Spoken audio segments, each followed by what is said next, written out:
여러분도 잘 아시다시피 현재 우리는 코로나 시대를 살아가고 있습니다. 그리고 이에 따라 교회 안에는 많은 변화의 모습들이 나타나고 있는데, 특히 코로나가 장기간 지속되는 현 상황 속에서 교회에 대한 사회 부정적인 인식이 날로 팽배해져감에 따라서 교회 안에서는 교회의 사회 참여에 대한 관심이 집중되고 있습니다. 즉, 많은 교단들과 교회들은 교회를 향한 그 부정적인 인식을 쇄신하고자 교회 주변 지역을 소독하고 마스크와 손 소독제를 나눠주는 등 사회 참여에 힘을 쏟고 있는 것입니다. 물론 그와 같은 시도와 노력은 아주 귀한 일이라고 여겨집니다. 왜냐하면 교회는 세상의 빛과 소금으로서 마땅히 그리스도의 사랑으로 항상 이웃을 섬기는, 그리고 섬겨야 하는 공동체이기 때문입니다. 하지만 우리는 그런 노력을 기울이는 가운데서도 그것이 극단적으로 치닫는 것을 주의하고 경계해야 합니다. 즉, 우리는 사회 참여가 마치 교회의 주된 사명으로 여기고 그것에만 교회의 모든 관심과 역량을 집중시켜서는 안 되는 것입니다. 그리고 그것을 통해 불신 사회로부터 덜 미움을 받고 더 나아가 인정과 칭송을 받으려고만 해서는 결코 안 되는 것입니다.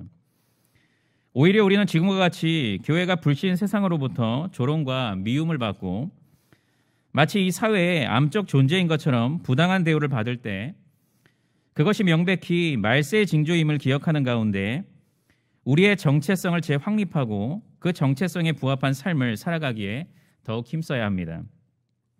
그런데 오늘 본문이 그것에 대한 명확한 교훈을 주고 있습니다.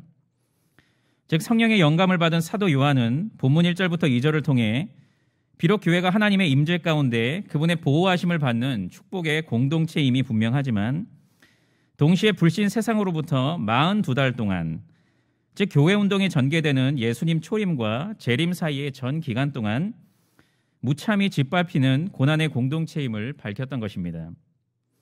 특별히 사도 요한은 그런 교회를 가리켜 두 증인이라고 했는데, 이것은 그 극심한 박해 속에서 교회가 무엇을 해야 하는지를 잘 보여줍니다.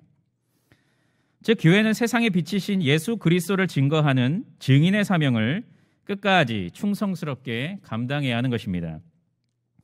하지만 하나님께서는 교회에게 그처럼 열악한 환경 속에서도 증인의 사명을 충성스럽게 감당할 것을 명령하시면서도 그것이 결코 쉽지 않다는 사실을 잘 알고 계셨습니다.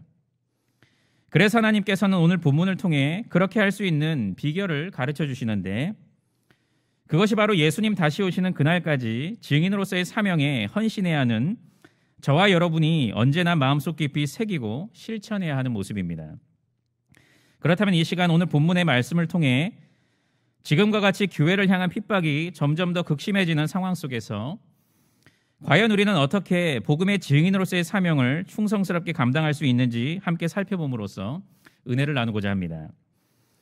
첫째로, 교회는 불신 세상의 극심한 박해 속에서도 말씀의 권능을 힘입음으로써 복음 전파의 사명을 충성스럽게 감당할 수 있습니다. 본문 3절부터 10절까지의 말씀을 다 함께 봉독하겠습니다. 시작. 내가 나의 두 증인에게 권세를 주리니 그들이 굵은 베옷을 입고 1260일을 예언하리라. 그들은 이 땅의 주 앞에 서 있는 두 감람나무와 두 촛대니 만일 누구든지 그들을 해하고자 하면 그들의 입에서 불이 나와서 그들의 원수를 삼켜버릴 것이요, 누구든지 그들을 해하고자 하면 반드시 그와 같이 죽임을 당하리라. 그들이 권능을 가지고 하늘을 닫아 그 예언을 하는 날 동안 비가 오지 못하게 하고, 또 권능을 가지고 물을 피로 변하게 하고 아무 때든지 원하는 대로 여러 가지 재앙으로 땅을 치리로다.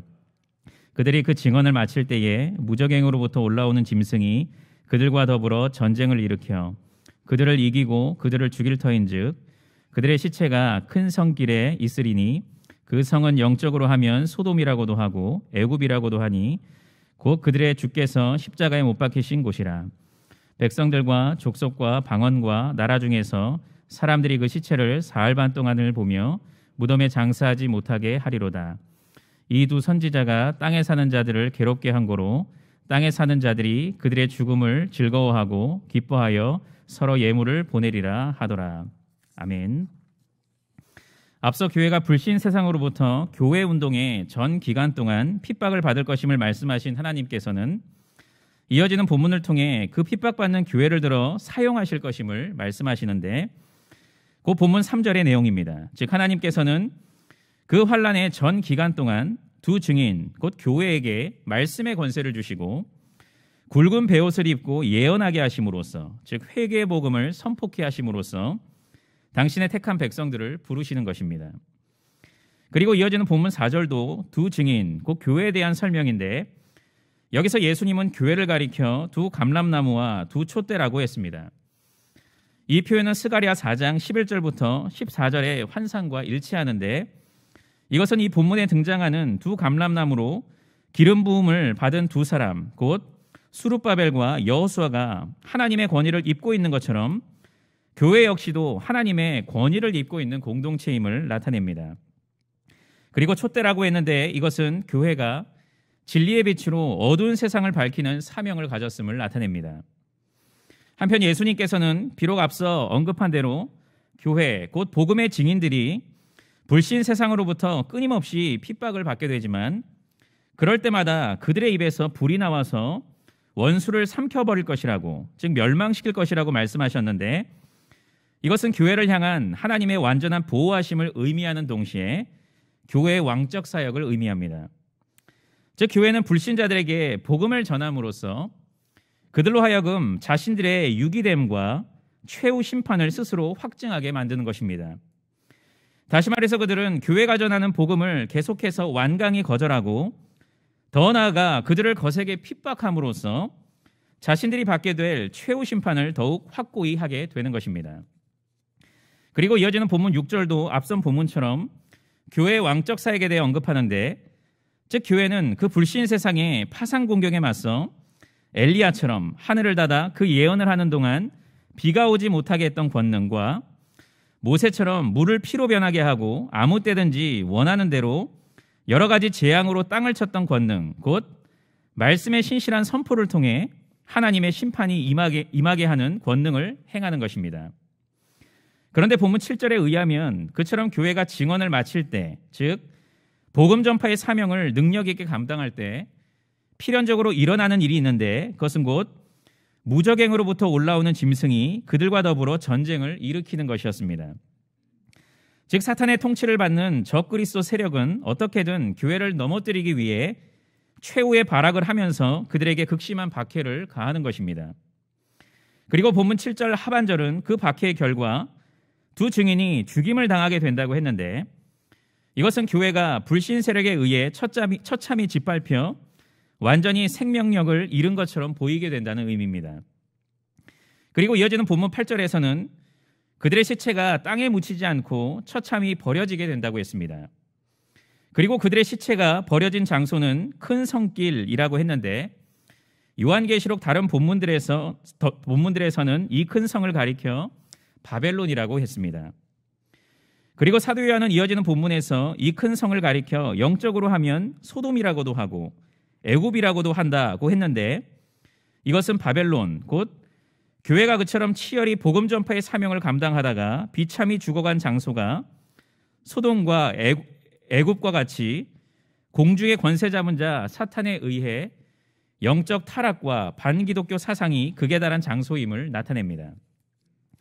한편 사도 요한은 이어지는 본문에서 그 장소에 대한 아주 의미심장한 설명을 덧붙이는데, 곧 그들의 주께서 십자가에 못 박히신 곳이라고 했습니다.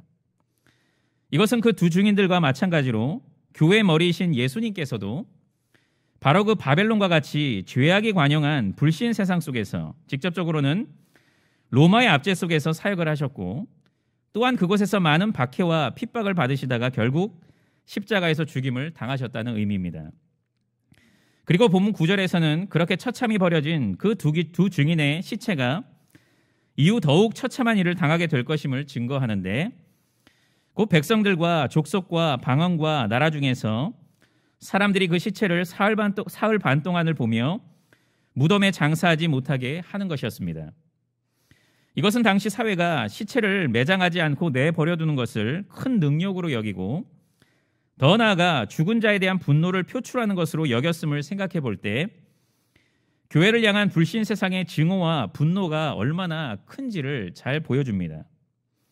한편 본문에서는 그들의 시체가 방치되는 기간이 사흘 반이라고 했는데, 이것은 상징적인 수로서 앞서 언급된 1260일, 곧 교회 운동이 진행되는 기간이자 교회가 핍박을 받는 기간과 상응합니다. 그런데 여기서 주목해 볼 점은 비록 교회가 앞서 언급한 대로 극심한 핍박을 받는 것은 분명하지만 그 기간이 1260일로 한정되어 있다는 점입니다. 이것은 교회를 향한 불신 세상의 거센 핍박이 영원히 지속되지 않고 언젠가 반드시 종식된다는 것을 나타냅니다. 아울러 불신 세상 사람들은 그들의 죽음을 아주 기뻐하면서 그것을 축하하기 위해 서로 선물을 교환하는 등 축제를 벌인다고 했는데 그 이유는 자신들의 괴로움이 종식되기 때문이었습니다. 즉 그들은 지금까지 그 두 증인이 지속적으로 전한 복음 진리로 인해 심한 양심의 괴로움을 느끼고 있었는데 이제 더 이상 그 괴로움을 느끼지 않아도 되었기 때문에 그처럼 기쁨의 축제를 벌이는 것이었습니다. 역사 속 교회는 거의 대부분 불신 세상에 패배하는 것처럼 보였습니다. 즉 교회는 강력한 권력과 세력을 가진 불신 세상의 간섭과 핍박과 박해로 인해 숨어 살고 육체적 정신적 고통을 겪고 감옥에 갇히며 심지어 죽임을 당하기까지 할 때가 참으로 많았던 것입니다.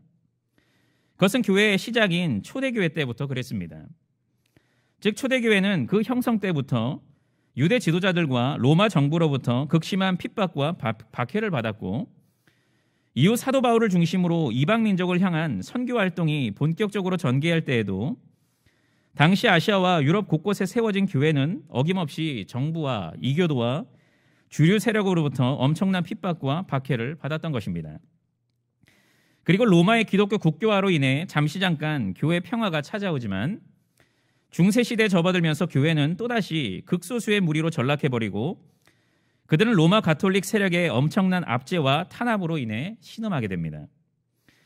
그리고 종교개혁 이후에 교회는 어느 정도 안정을 찾게 되지만 영국의 청교도와 프랑스의 위그노 등 유럽의 많은 교회들은 또다시 국가와 반기독교 세력으로부터 탄압을 받게 됩니다. 그리고 이후 복음은 미국과 전 세계로 뻗어나가 교회는 점점 더 확장되어 가지만 그렇게 세워진 교회들은 나라와 지역마다 그 정도의 차이가 있기는 하지만 어김없이 불신 세상의 증오와 분노의 대상이 되고 멸시와 박해를 받게 됩니다. 이처럼 교회는 역사 속에서 언제나 소수의 무리로 존재했고 더욱이 불신 세상에게 눈의 가시와 같이 아주 성가시고 못마땅한 존재들로서 그들로부터 박해와 핍박을 받아왔습니다. 하지만 참으로 놀랍게도 교회는 그처럼 무참히 짓밟히고 완전히 패배하는 듯한 모습 속에서도 언제나 하나님의 위대한 구속사를 이루는 요긴한 도구로 사용되었습니다. 즉 그들은 그런 상황 속에서도 헌신된 교회 운동을 통해 하나님 나라를 더욱 확장시켜 나갔던 것입니다. 그렇다면 그들은 구체적으로 어떻게 그 일을 해나간 것입니까?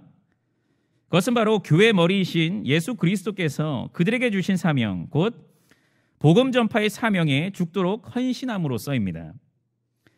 즉 그들은 불신 세상의 온갖 핍박과 박해 속에서도 세상 끝날까지 너희와 항상 함께 있으리라고 말씀하신 예수 그리스도의 임마누엘의 약속을 굳게 의지하고 무엇보다도 죄인을 변화시키는 말씀의 능력을 굳게 확신하는 가운데 전도와 선교 사명에 헌신했던 것입니다. 그리고 그 결과 각 나라와 족속과 백성과 방언에서 아무도 능히 셀 수 없는 큰 무리, 곧 하나님의 백성들은 구원을 받고 결국 영생 복락을 누리면서 하나님을 영원토록 찬양하게 되는 것입니다.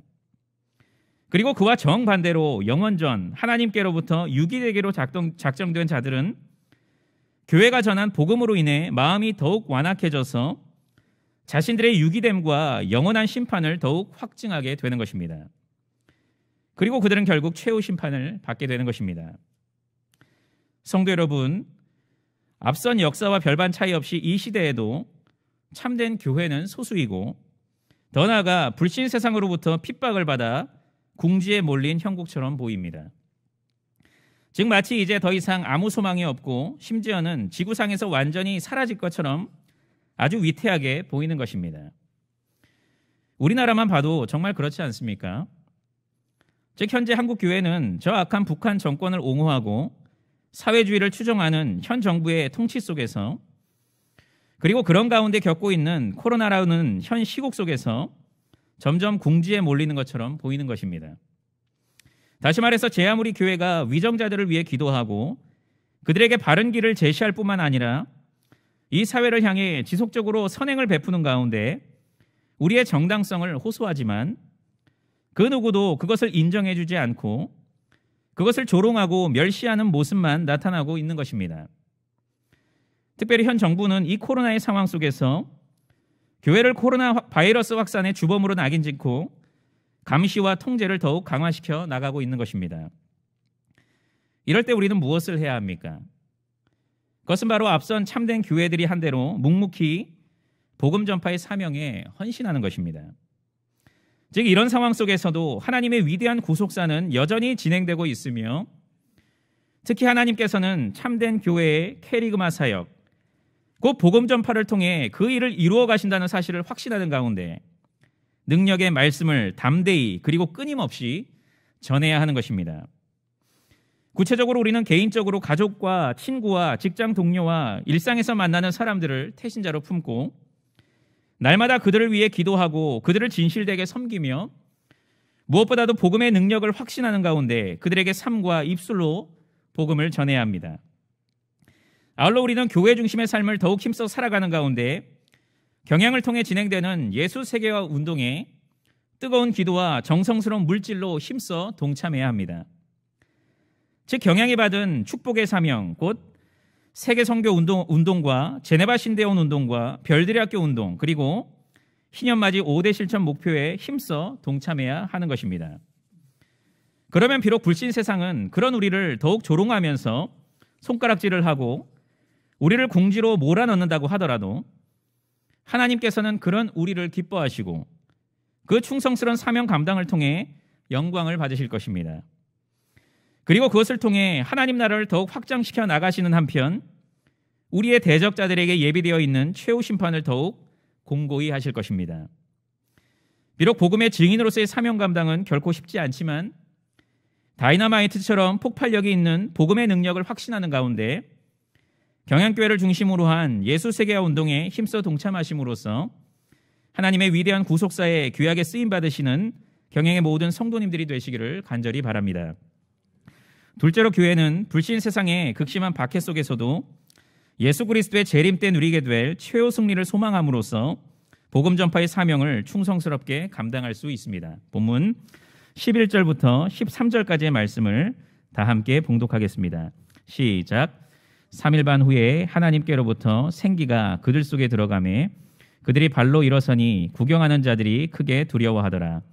하늘로부터 큰 음성이 있어 이리로 올라오라 함을 그들이 듣고 구름을 타고 하늘로 올라가니 그들의 원수들도 구경하더라.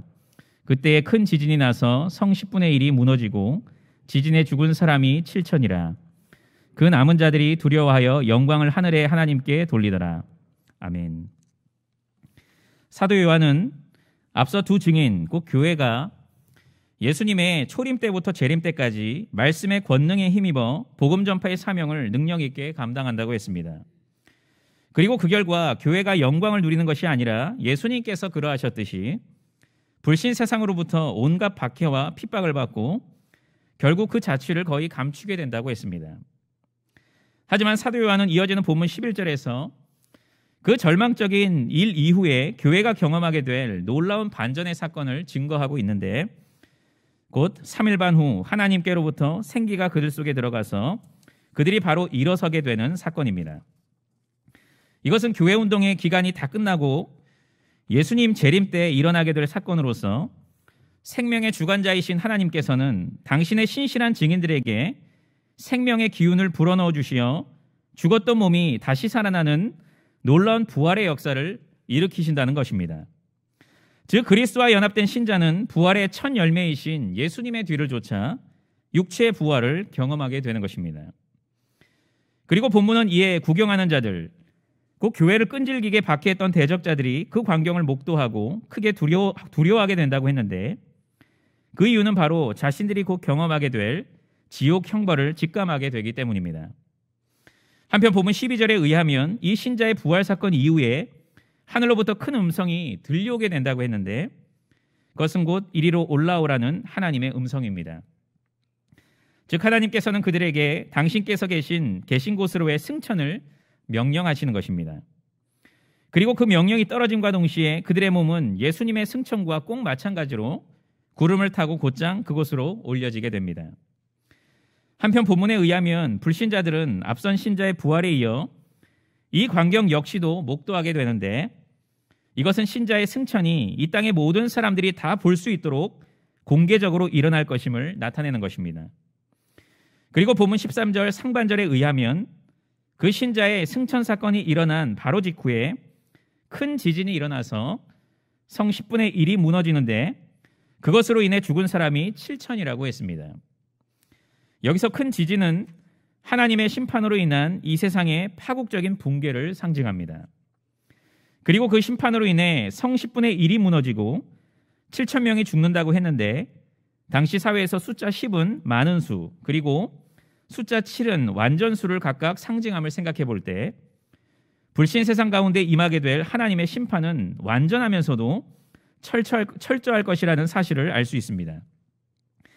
그리고 13절 하반절에 의하면 그 큰 지진 이후에도 여전히 생존한 불신자들이 있고, 또한 그들은 두려워하면서 하늘의 하나님께 영광을 돌린다고 했는데, 이것은 그 하나님의 무선 심판으로 인해 그들이 회심을 경험하게 되어 진정으로 하나님을 경외하는 가운데 그분께 영광을 올려드렸다는 의미가 아니라, 그들이 하나님의 주권적인 능력을 새삼 깨닫게 되어 그것을 인정할 수밖에 없게 되었고, 또한 그로 인해 그분께 대한 공포심을 느끼게 되었다는 의미입니다.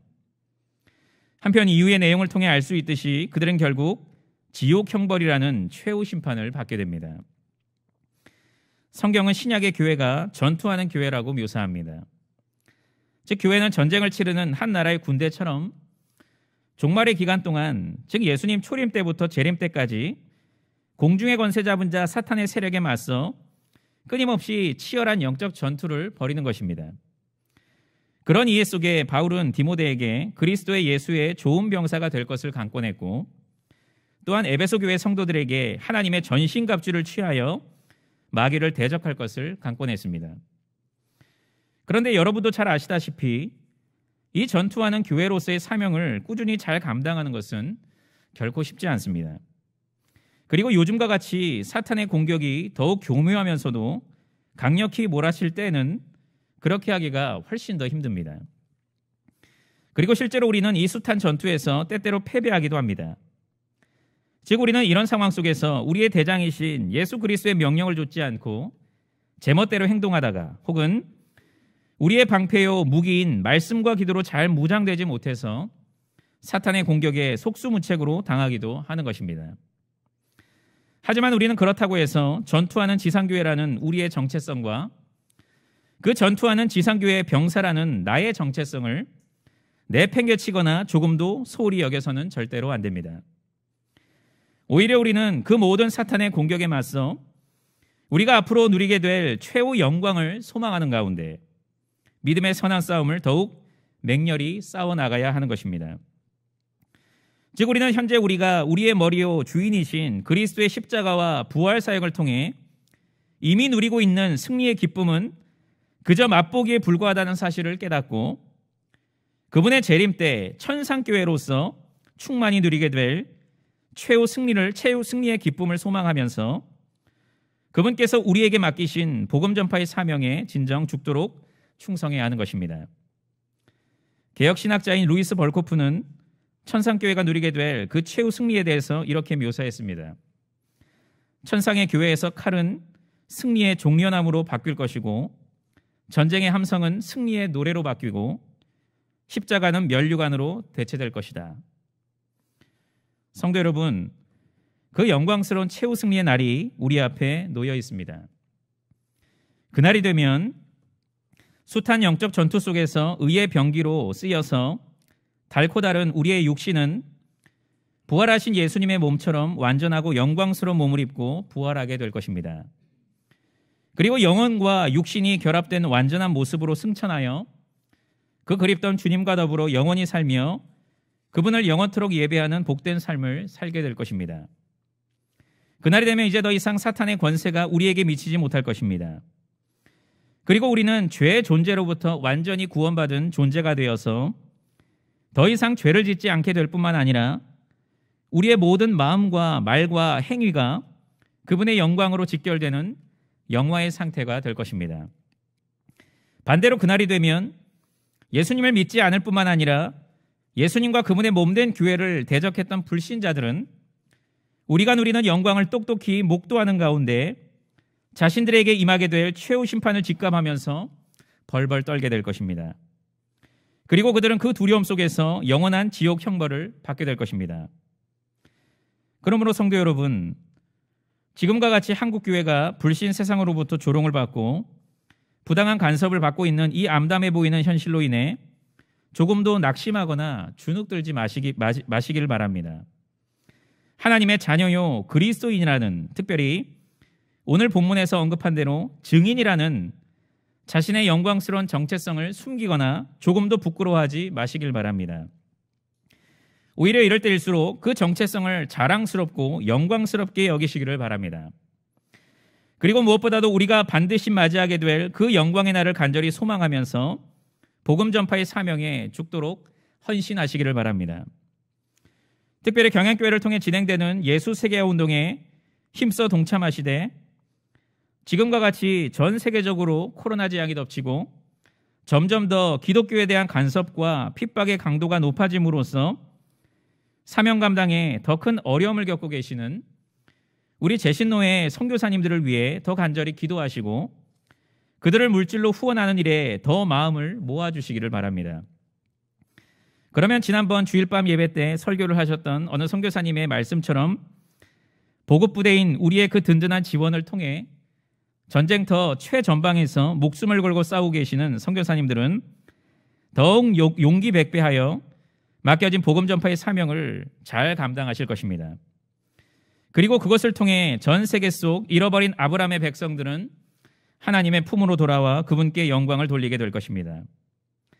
비록 현재 한국교회가 맞이하고 있는 현실은 암담해 보이지만 이럴 때일수록 우리 앞에 놓인 영광의 날을 간절히 소망하는 가운데 증인으로서의 사명에 죽도록 헌신함으로써 하나님께 영광을 올려드리시고 그 영광의 날 주님께로부터 생명의 면류관과 더불어 많은 상급을 받아 누리시는 경행의 모든 성도님들이 되시기를 간절히 바랍니다.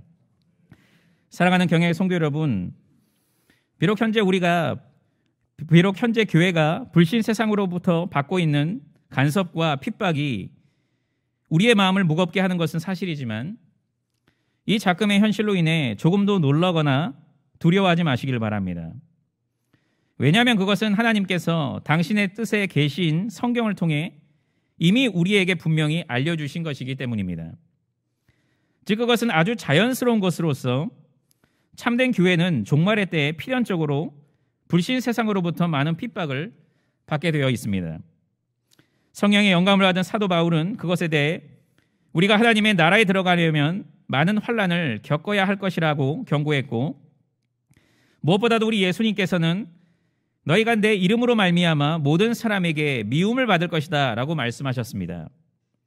그리고 성령 하나님께서는 오늘 본문의 사도 요한을 통해 동일한 말씀을 우리에게 전하고 계십니다. 하지만 교회는 그런 암담한 현실 속에서 결코 주저앉아 있거나 움츠려들거나 불신 세상의 말을 고분고분 따르지 않습니다.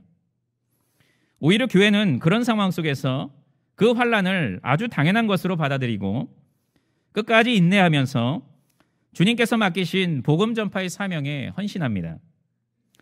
즉 그들은 비록 복음이 불신자들에게 거리끼는 것이요 미련한 것임을 잘 알고 또한 그것 때문에 자신들에게 더욱 거센 핍박이 닥쳐올 것을 예상하지만 복음은 구원을 주시는 하나님의 능력임을 굳게 확신하는 가운데 그들을 향해 힘써 그리스도의 복음을 전하는 것입니다. 그래서 그것을 통해 하나님의 택한 백성들을 구원에 이르게 하는 동시에 택함받지 못한 불신자들은 그들의 유기됨과 최후 심판을 확증하도록 하는 것입니다. 또한 그들은 그 불신 세상의 박해 속에서도 그 박해가 종식되는 때이자 최후 영광을 누리는 때를 고대하는 가운데 복음 전파의 사명에 헌신합니다. 즉 그들은 죽은 몸이 부활하고 승천하여 영생 복락의 영광을 누리는 그 날을 소망하는 가운데 죽음을 두려워하지 않고 순교의 각오로 복음을 전하는 것입니다. 성도 여러분, 비록 우리를 향한 불신 세상의 압박의 강도가 점점 거세지고 있지만 그래도 여전히 남아있는 이 평화시대 가운데 구원의 은혜에 감사하는 마음으로 그리고 증인으로 부르시는 예수님의 명령에 순종하는 마음으로 복음 전파의 사명에 헌신하기를 바랍니다.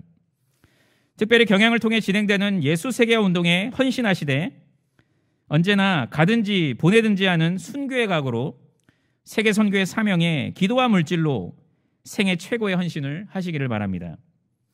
그러면 그리스도의 고난에 동참하는 그 믿음을 통해 하나님께서 영광을 받으실 것입니다. 그리고 그것을 통해 하나님의 왕적 사역에 동참하는 은혜를 누리게 될 것입니다. 그리고 우리는 그 긴 고난의 터널을 통과하고 결국 그리스도의 영광에 영원히 동참하는 축복을 누리게 될 것입니다. 비록 교회를 향한 불신 세상의 핍박과 박해는 점점 더 거세지고 있지만 그런 가운데서도 날마다 말씀의 권능에 힘입어 그리고 최후 승리를 소망하면서 복음 전파의 사명에 헌신하심으로써 하나님의 영광을 높이 드러내시고 하나님의 위대한 구속사에 귀하게 쓰임 받으시며 마지막 날 주님과 더불어 영원히 사는 영생 복락의 축복을 풍성히 누리시는 경영의 모든 성도님들이 되시기를 주님의 이름으로 간절히 축원합니다.